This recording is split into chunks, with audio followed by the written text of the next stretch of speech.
Hello YouTube, Insane J here. I haven't recorded in this format for a while, so if you're new, mind the less HD quality video from my end and more focus on the actual footage from my computer and maybe set it to HD too if you want to get the most out of the video. Also mind my kind of childish haircut and hopefully we can move past that so I can actually teach you something. So what I'm going to pretty much make a tutorial for today is how you can add some really nice looking effects, kind of groovy effects in Final Cut Pro so that when you take any footage from anywhere, in my case it was a concert at a pumpkin festival at my town on Main Street, wherever you take a video, whether it's good, bad, multiple camera angles or not, you can run it through Final Cut Pro or any editor and make it look better than it was to start out with so that it's more presentable and it actually look kind of professional, which could be very good, even if it's just for a family gathering or if you just recorded a family gathering. So this will impress new viewers, family members, and anyone alike, even if it's small edits or, I added a little bit of drastic edits, but it's really not that big of a deal because it adds to the atmosphere, and a lot of times you want to make the viewer feel like they were actually there, actually at the place, watching this, instead of watching their computer screen or TV screen, whatever have you. So, now I'm just going to show you through the steps that I took to edit this video, minus all the rendering, and instead of creating a whole new project, I'm going to have this project that you can, I might have it so you can download, but so that you can just look at in the timeline, so you see exactly what I did and what my mindset was when I went through everything and how long everything took. So hopefully all this makes sense. So now I'm using the standard layout in Final Cut Pro, and hopefully this all runs well. So I'm just going to make the screens a little bit bigger. So as you see, I have quite a few segments in this concert, and this is segment 1, the first song, which I believe I've Seen a Face by the Beatles, it was. I don't know why I always look there when I'm recording here or something, but whatever. So I have segment 1 clip A.AIFF. Now, .AIFF is definitely the best audio format for Final Cut Pro if you're just editing normal videos. And then I have a nice MPEG, and I put those together and linked them. So here are both clips. If we skip over here, you'll see exactly what it is. Now, if I double-click, you'll see it'll open up down here in the viewer. If it loads up, and I can go into everything, which we'll touch on later. So let's just play through the first couple seconds of this.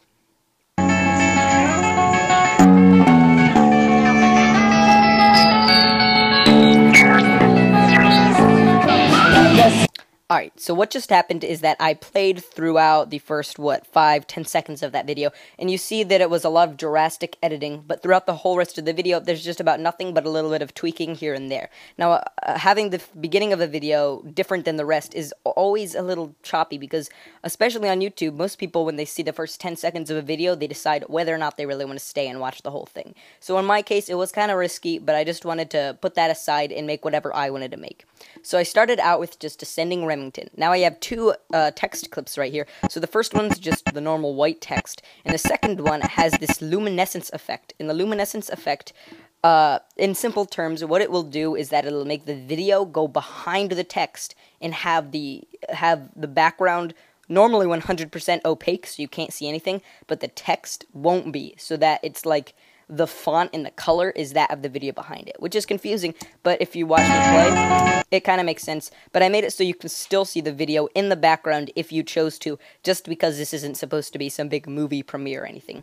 I couldn't get the luminescence effect to stay for a while since it's a transition, and I didn't want to go through all the work of downloading a whole luminescence package. I just did that for a little while, and it looks a little choppy, but again, this isn't supposed to be a giant movie project, it's just something small. So I have an additive transition, which is just a fade in that fades in kind of slowly. It's different than a normal crossfade, but it's still nice. So we fade in slowly, and we have that luminescence for the text, and then that goes away, and right here, right when that bass hits, what happens is that the colors change, and you can't see it that much, and those two L's mean the start and end of a clip. So that change went normal, boom, and now we have that color right there.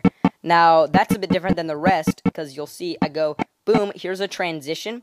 Now, if we zoom really in, you'll see what it is. It's a channel compositor transition. If we go right there, you'll see I just played with it to make it real groovy, whatever I really wanted it to be. So you can do that too if you add in channel compositor effect in the transitions category. So that makes it like that, makes it kind of still kind of purple, kind of glowy, transition into crazy stuff, and now everything, I changed the hue wheel here, by the way.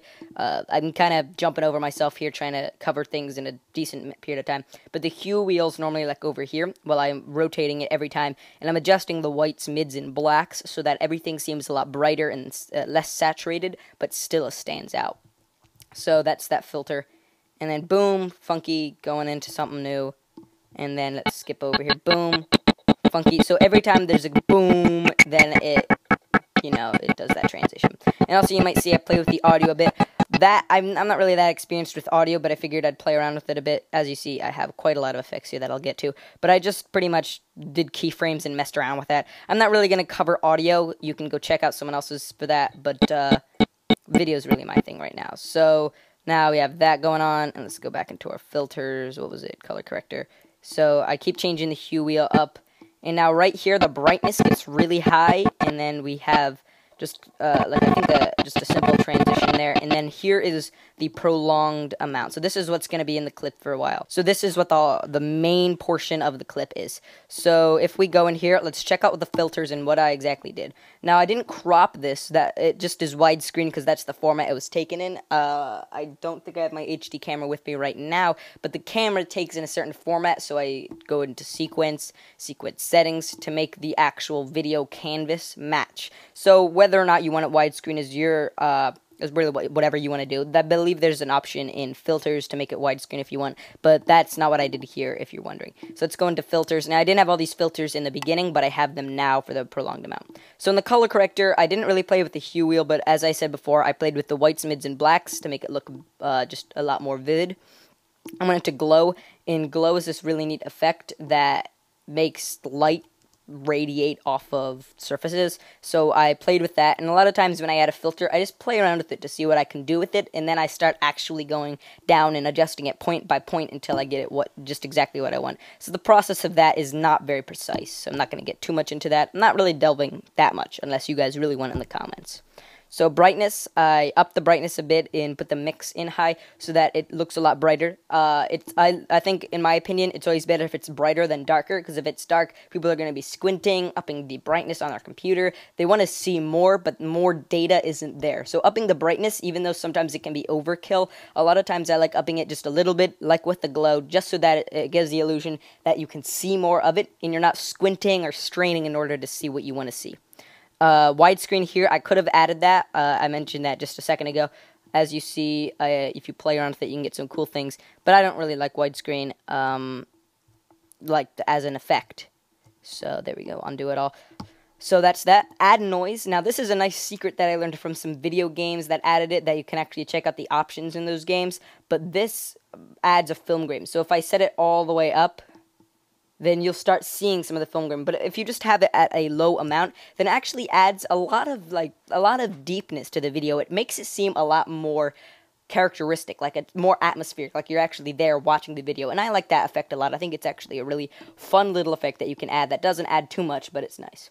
And now you can't really notice the vignette unless you want to notice it, but like right up there, right up in these corners, it's a little blurred. And I made it so the darken's really low, so it doesn't make it black, it doesn't make it white. It's not like you're doing a flashback to a happy moment or anything. It's just a nice vignette, so it makes you focus on the center of the video. It makes you focus on what's important. Saturation, I upped it a little bit, again, to make it more vivid and more interesting. Desaturate, now, it might be kind of redundant, saturate and desaturate. Well, I added both of those just to play around with the effects to see what I could actually get to make it look good. Down here, these aren't important because they're not really applied. These are all audio effects. Now, the actual audio was taken right from my camera, so it's not professional quality audio. So I wanted to add some stuff.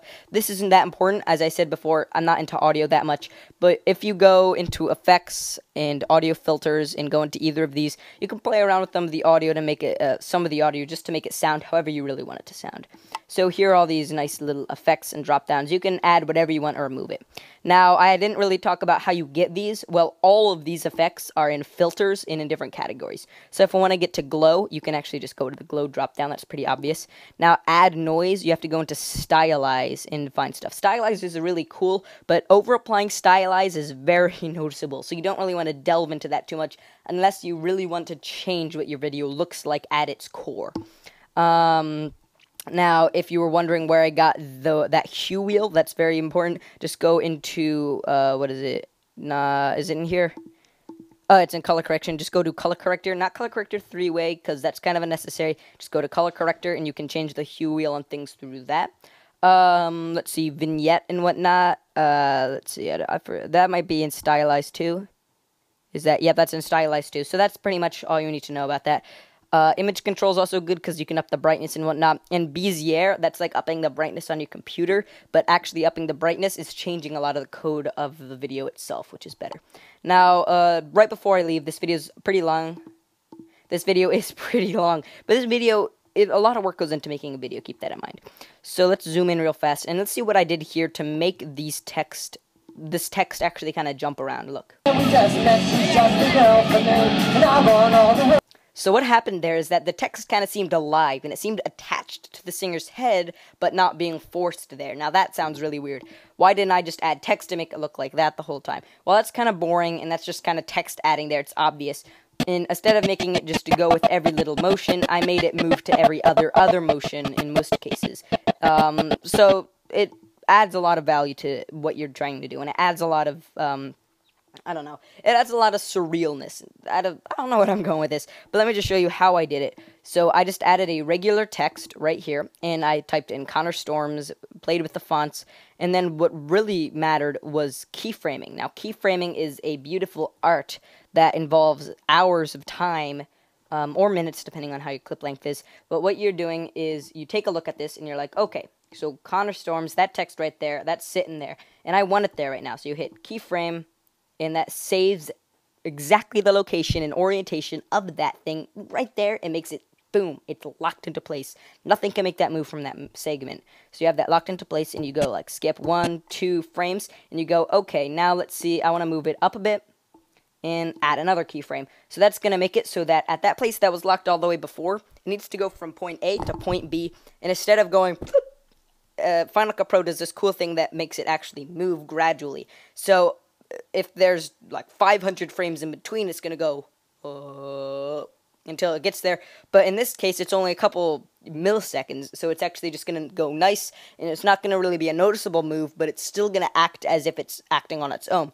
Now, this is what a lot of people do in like my Minecraft style intro and whatnot. I did that, and when people normally are like moving something or an image on their finger, or in Rhett and Link's Super Note when he was holding up the fake badge, that's normally what they do. Motion tracking is also very similar, where you actually track points together, and Final Cut Motion does it for you. But keyframing is a lot harder. Well, it's a lot more tedious, it takes a lot more time, but it's a lot easier, especially for an amateur to complete. So, now here, I didn't really add that much, and then here, I just added a nice little snippet of text, and it says, filming, editing, production by me. And then we have a crossfade, and you might be wondering why that crossfade's in there. Well, that's because right here, I added a ton of film grain. As I was talking before about film grain, I added a ton of that just to add to the fade out. So instead of just going bloop, normal, to weird, I had a crossfade so it looks like a gradual change.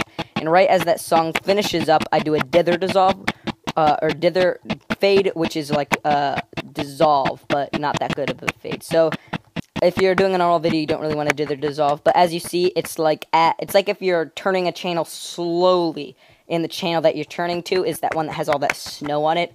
So as you see, it's just like that, and it's kind of a dirty fade out, but there you go. And made on a Mac, gotta give credit where credit is due.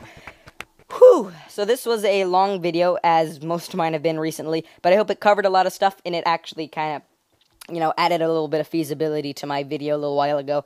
And, I don't know, if you're complaining about the video length, then sorry. If you want to learn anything, you kind of have to listen, and you kind of have to teach it step by step in order for someone to understand it. So I might upload the project, but that would be uploading all the video, the audio, and the effects, which might take a little while, and I don't know if it all work out in the end. So I might upload all of the project. If I don't, then sorry. If you really want it, then maybe I can email it to you. And guess that's it. Check out my website in the doobly-doo below, and make sure to leave some comments and requests for any videos you want to see in the future. And that's it. I hope you lived with me until this point, and if you did, then congratulations. You are a far more entertaining man than I. Bad.